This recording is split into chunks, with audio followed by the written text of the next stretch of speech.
Para sa bukod, di na ba nakasalanan ng video? Media educators are called to defend press freedom.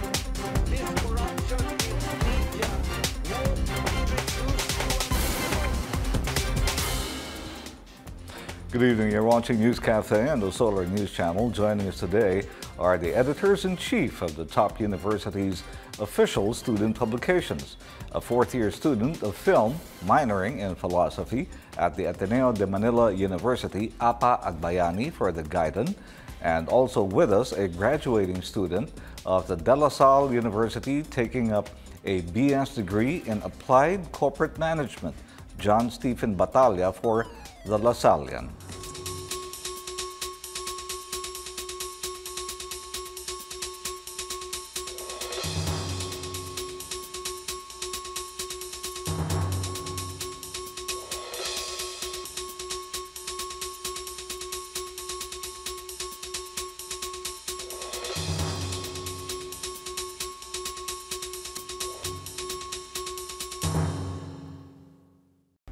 And joining us are John and Apa. Hi guys, thanks for coming. Hi.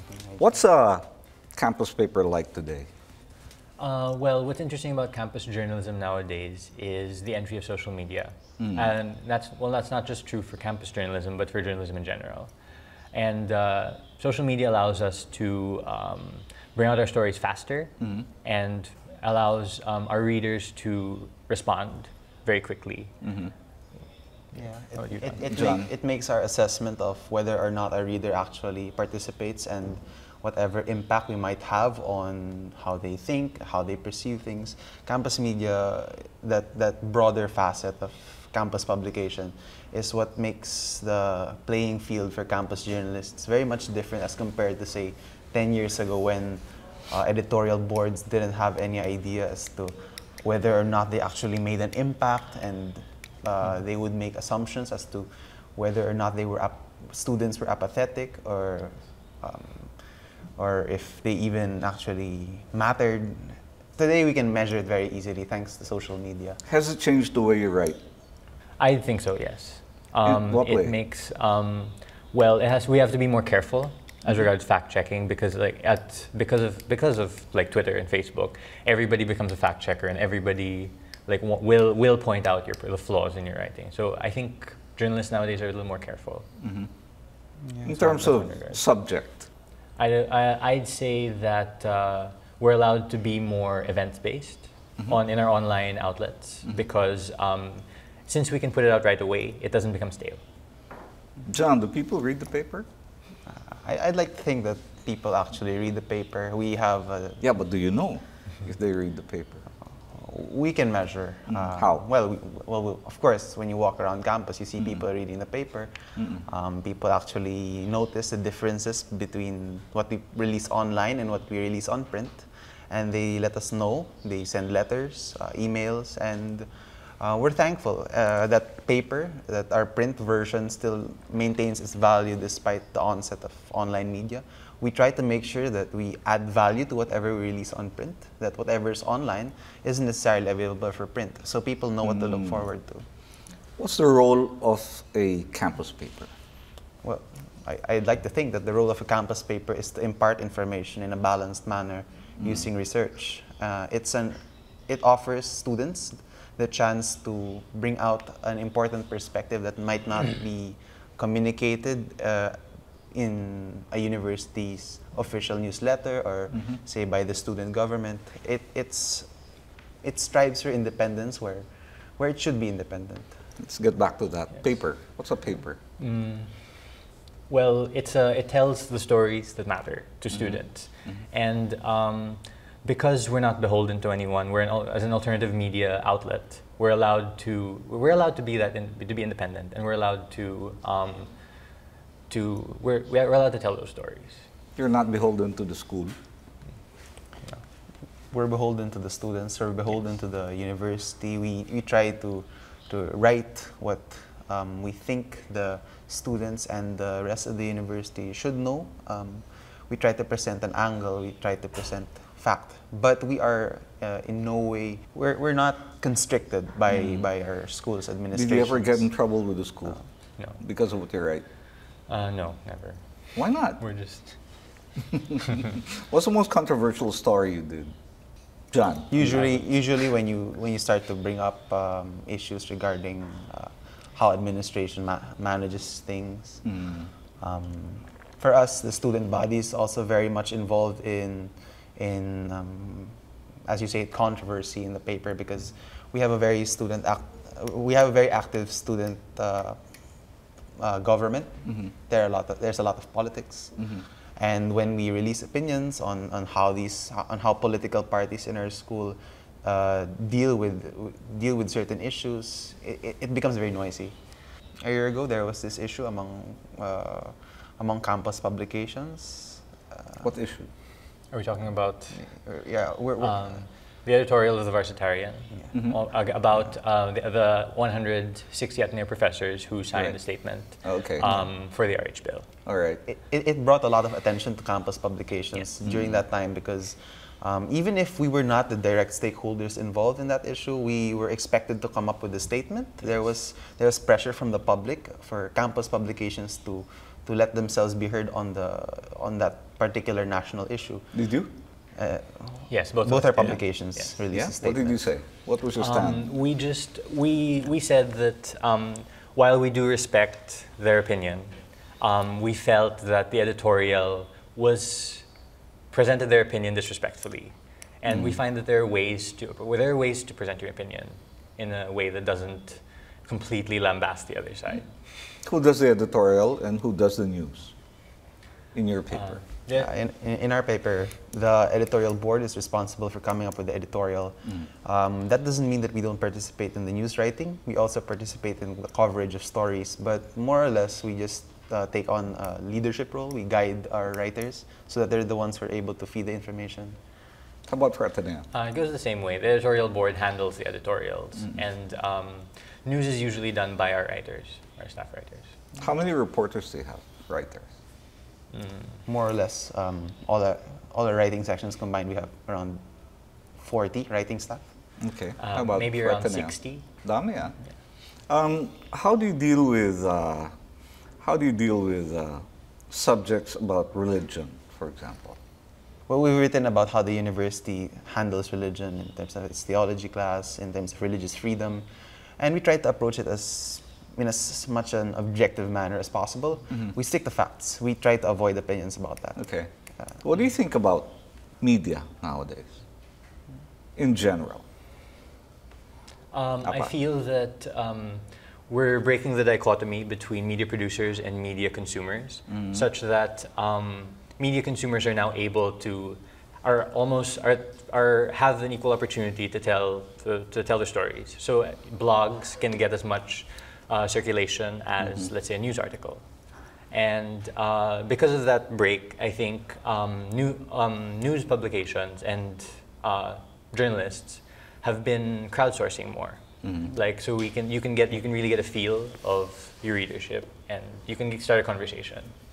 Are you talking about journalism, or are you just talking about the pulse of the people? I'm talking about how journalism can measure that pulse. All right. How about you? I like to agree with Appa. I think that more or less it's easier to source content from the public that we actually engage with. And we're able to tell consumer preference more easily, given the fact that we can interact with the public. We have our own social media presence, and we're very much engaged in that. How do you relate campus journalism to mainstream journalism, Appa? Like I said, campus journalists are more free to tell stories, and campus journalists, although campus journalists would definitely be more focused within their universities. Right. While of course we have a section that handles international and national news. How about you, John? Well, related to mainstream journalism, I'd like to say that perhaps the experience of campus journalists in campus would serve as a sort of contrast to whatever might be experienced in the mainstream, in the work of mainstream journalists. We try to present perspectives that might not necessarily be considered mainstream. We engage in critical thinking, and we hope that the staff that we produce, so that they might be future journalists someday, carry that with them when they go off to become professional journalists. All right. John, Appa, and I will be back in News Cafe. Don't go away.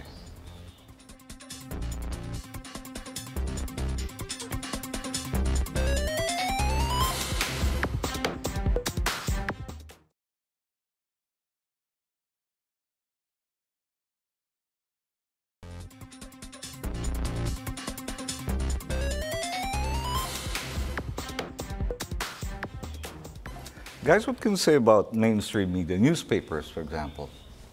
John? I'd like to think that newspapers are trying to adapt with what the public wants to know.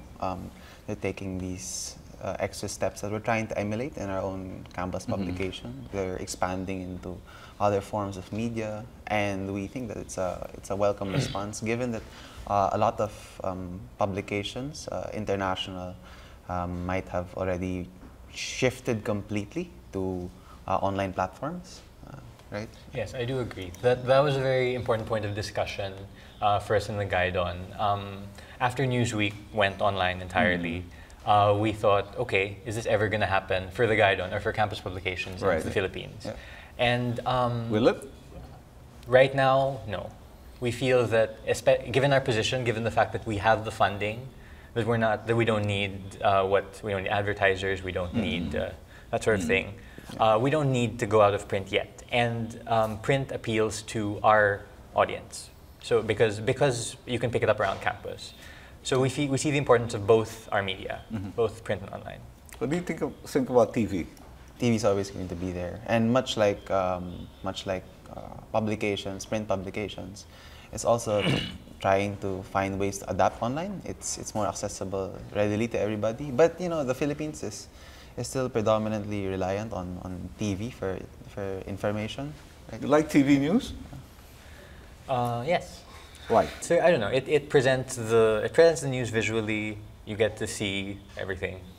It's more like it really appeals to our generation. If you talk about the three networks, do you think what the three networks are showing are news items?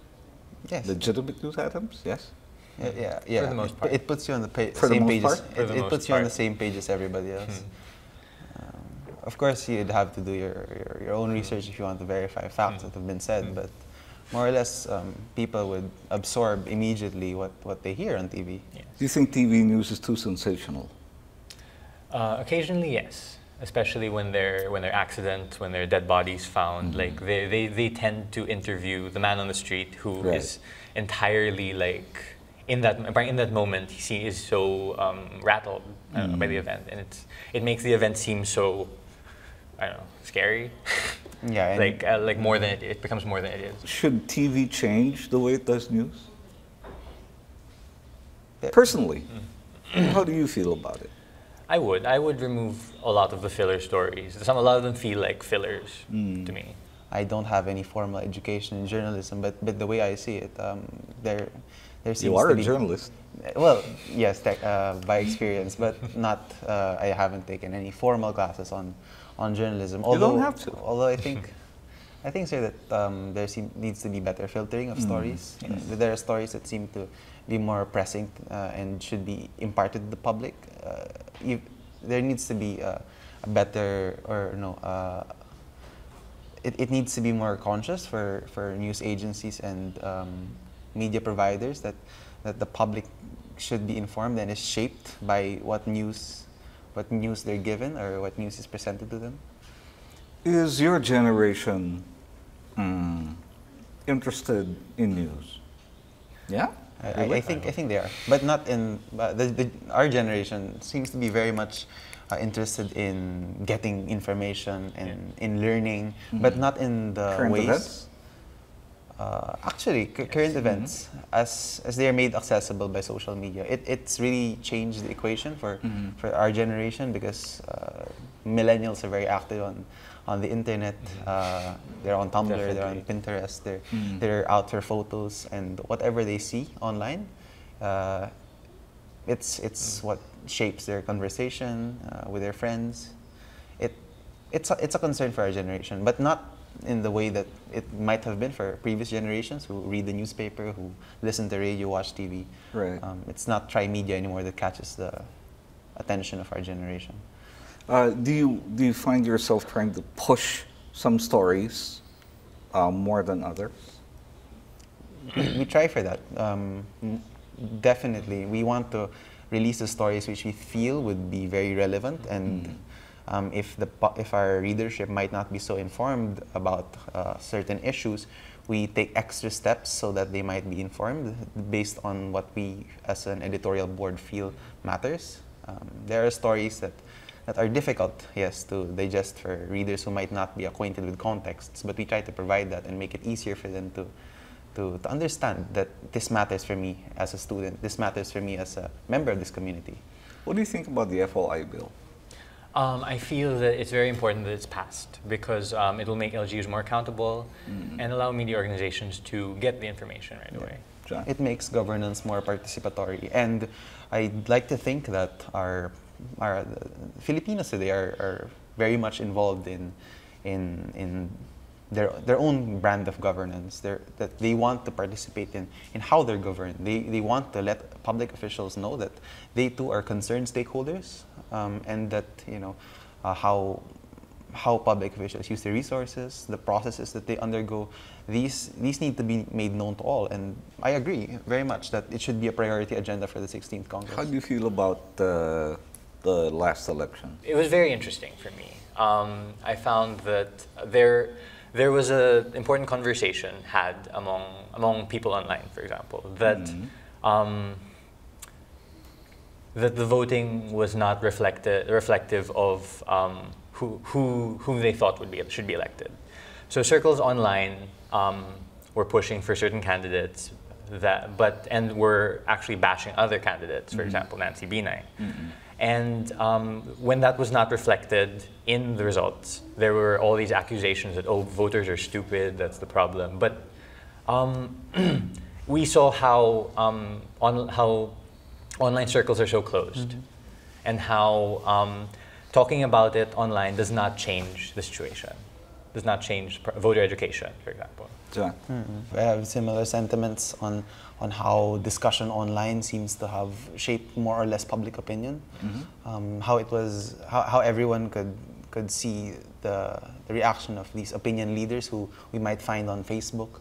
It shaped how people would choose their leaders. But then when the actual results came out, the unofficial results came out, and people were indeed shocked as to the turnout, it seemed to suggest that the fact that public opinion seems to be something separate from what reforms might be needed in voters' education. Online isn't enough. There remains responsibility from government as well as electoral monitoring bodies to not be so complacent about how the system is managed. That there's a long way to go, especially if we look at the elections in comparison to what happened in 2010, especially with regards to the automation. There are a lot of issues that still need to be resolved, and we need to put a lot of attention on that, especially since 2016. It's just 3 years from now. It's going to be the test for our country, I think. Where do you see your paper 5-10 years from now? Maybe 10 years, we'd go all online, I'd say. And we would be doing the same thing. We would try to maintain the same standard of journalism, all right, but really push it forward, push the medium to new heights.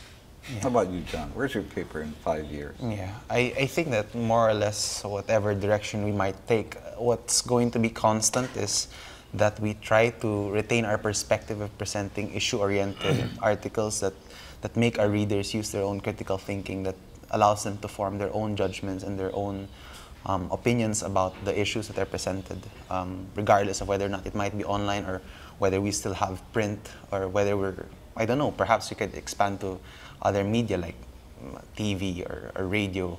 Whatever direction we take, we're going to try to keep our mission intact, because in the end, it's really what made us possible, right? Yes. And as a legacy, how would you want to be remembered? I would like to be remembered as someone who tried to innovate student journalism. Like I said, we've really been trying to see how online media or how can really change the game. For example, we had this one story after the UAP residency rule issue came up. Right. We gathered opinions from people on Twitter with a hashtag, and then we compiled all of those on our site, so you can really see like where everybody stands. How about you, John? How do you want to be remembered? More or less, for this year, I hope that we might be our editorial board might be remembered for being the one to lead the publication through the transition from being solely a publication that was found on print to one that is more or less systematized in its procedures and its processes when it comes to social media, that we might be able to sustain whatever growth we have had for the past years in terms of social media, and that we might still be able to engage the public in terms of their participation in what we have on Facebook and Twitter, so that the public continues to perceive our paper, our brand as relevant, as a university stakeholder that really is associated with critical thinking and opinions that are issue-oriented. Apa, John, thanks very much for joining me today. Thanks very much. And that's all the time we have for today. Join us again next Thursday for another 360-degree discussion right here at News Cafe. Salamat po.